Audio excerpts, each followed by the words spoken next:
আসসালামু আলাইকুম। আমি হুমায়ুন কবির প্রধান।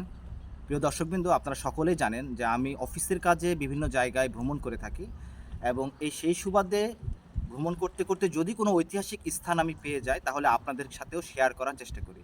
সেই সুবাদে আজকে আমি এসেছি লক্ষ্মীপুর জেলার রামগতি উপজেলার আলেকজান্ডার ইউনিয়ন পরিষদে এবং এই আলেকজান্ডার একটি প্রসিদ্ধ নাম। এখানে অনেক আগে আলেকজান্ডার নামে একজন লোক ছিল। সেই ভদ্রলোক এখানকার মানুষের মন জয় করে নিয়েছিল, অনেক কাজ করেছিল। শেষ পর্যন্ত আলেকজান্ডার সাহেবকে চলে যেতে হলেও এখানকার লোকজন তার নামটা মনে রেখেছে, সেই সুবাদে এখানকার নাম আলেকজান্ডার। এবং এটি একটি মেঘনা সমৃদ্ধ অঞ্চল। এটা মেঘনা নদীর উপরে, মেঘনা নদীর উপকূলীয় অঞ্চল। যে উপকূলীয় অঞ্চল বেয়ে বিভিন্ন ধরনের সুপারি গাছ রয়েছে, তাল গাছ রয়েছে, আরও অনেক গাছ রয়েছে। এবং এখানে ইলিশ মাছের জন্য বিখ্যাত, পোয়া মাছের জন্য বিখ্যাত।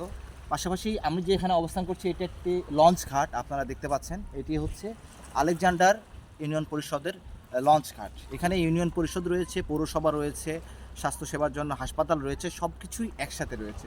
পাশাপাশি বিজনেসের জন্য খুব ভালো একটা অঞ্চল।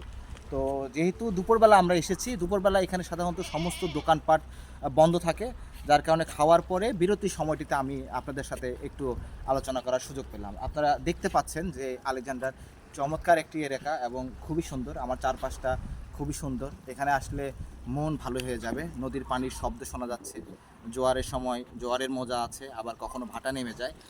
এখানে লঞ্চ চলাচল করতো, যে লঞ্চটা বরিশাল রুট পর্যন্ত সংযোগ করা আছে।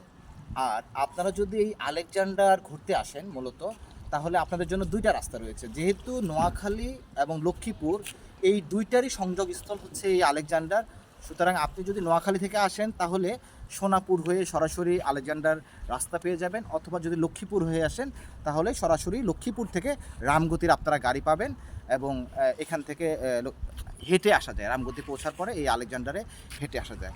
তো যেহেতু আমি ঘোরার চেষ্টা করতেছি, দেখার চেষ্টা করতেছি, সেহেতু আলেকজান্ডার এত সুন্দর একটা অঞ্চল, এত সুন্দর একটা জায়গা, ভাবলাম যে আপনাদের সাথেও শেয়ার করি। আমরা যারা উত্তরবঙ্গের মানুষ তারা এই সমস্ত অঞ্চলে খুব বেশি আসার সুযোগ হয় না। অনেকে হয়তো কক্সবাজার চলে যাচ্ছেন বা সিলেট চলে যাচ্ছেন, কিন্তু এরকম একটু দুর্গম এলাকায় আসাটা অনেকের জন্যই কষ্টসাধ্য হয়ে যায়। তো যেহেতু আমি আসছি সেহেতু আমি বেশিরভাগ প্রাধান্য দিই আমার উত্তরবঙ্গের অঞ্চলের মানুষগুলোকে। কারণ দেখা যায় যে শুধুমাত্র যারা চাকরির সুবাদে দূর অঞ্চলে রয়েছেন, চিটাঙে রয়েছেন বা কুমিল্লা রয়েছেন, ফেনী রয়েছেন, তারা আসার সুযোগ পাবেন, কিন্তু উত্তরবঙ্গ থেকে খুব বেশি ভিজিট করার জন্য এখানে আসার সুযোগ হয় না। তো আমরা যেহেতু আলেকজান্ডার আসছি সেহেতু আপনার দেখালাম। এবং আলেকজান্ডার আসার পথে যে রাস্তাগুলো আপনি পাবেন, রাস্তার দুই ধার দিয়ে যে গাছগুলো পাবেন, এগুলো চমৎকার সুন্দর, মানে আসতেই ভালো লাগবে, দেখতে ভালো লাগবে। এই জায়গাটা নদী সংরক্ষণ বাঁধ করা আছে, কারণ কিছুদিন পূর্বে আপনারা জানেন বন্যা হয়ে গেছে, কিন্তু এই নদীরক্ষা বাঁধের কারণে অনেক এলাকাতেই পানি যায়নি। নোয়াখালী শহরে পানি পৌঁছে গেছে, কিন্তু এইখানে নদীরক্ষা বাঁধ থাকার কারণে অনেকগুলো জায়গা সেভ হয়েছে। সো এই নোয়াখালীতে আসলে আমার সুযোগ হয়, আলেকজান্ডার আসার সুযোগ হয়, বা লক্ষ্মীপুর আসলেও আলেকজান্ডার আসার সুযোগ হয়। আপনাদেরকেও আসার জন্য আমি অবশ্যই অনুরোধ করবো যে আপনারা যদি একটা মনোরম পরিবেশে লঞ্চ ঘাট দেখতে চান বা এই নদীপথের ভ্রমণ দৃশ্য দেখতে চান এবং মাছ ধরা দেখতে চান, মূলত হচ্ছে হোটেলে খেতে গিয়েছিলাম, তখন দেখলাম এখানে প্রায় 8-10 প্রকার মাছ, আপনার ইলিশ মাছ, পোয়া মাছ, কোরাল মাছ, অনেক ধরনের মাছ দিয়ে খাবার পরিবেশন করছে। তো আমরাও এখানে খেলাম। মোটামুটি এই সুলভ বলা যাবে না, একটু ব্যয়বহুল, কিন্তু আপনি খেতে পাবেন। মানে অ্যাভেলেবল ইলিশ মাছ আমাদের এখানে হোটেলগুলোতে যেমন পাওয়া যায় না, কম পাওয়া যায়, কিন্তু এখানে কোরাল মাছ পাইলাম, ইলিশ মাছ পাইলাম।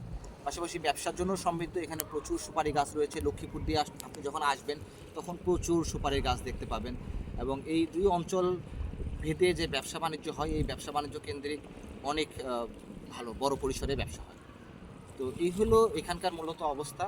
তো আপনারা আর একটু যদি জানতে চান তাহলে এই যে মেঘনা নদী রয়েছে, এই মেঘনা নদীটা প্রশস্তে প্রায় 15 কিলোমিটার পর্যন্ত রয়েছে। তো বুঝতেই পারছেন যে কত বড় নদী এই মেঘনা নদী। আমি যেহেতু ভৈরবে থাকি সেহেতু ভৈরবও হচ্ছে আপনার মেঘনা নদী। অনেকগুলো জায়গায় মেঘনা নদী পাই। তো মেঘনা নদীর প্রতি মনে হচ্ছে আলাদা ভালোবাসা। যদিও আমি রাজশাহীতে অনেকদিন থেকেছি, পদ্মার প্রতি আলাদা ভালোবাসা, কিন্তু মেঘনা ঘুরতে ঘুরতে এখন মেঘনার প্রতি একটা আলাদা ভালোবাসা কাজ করছে।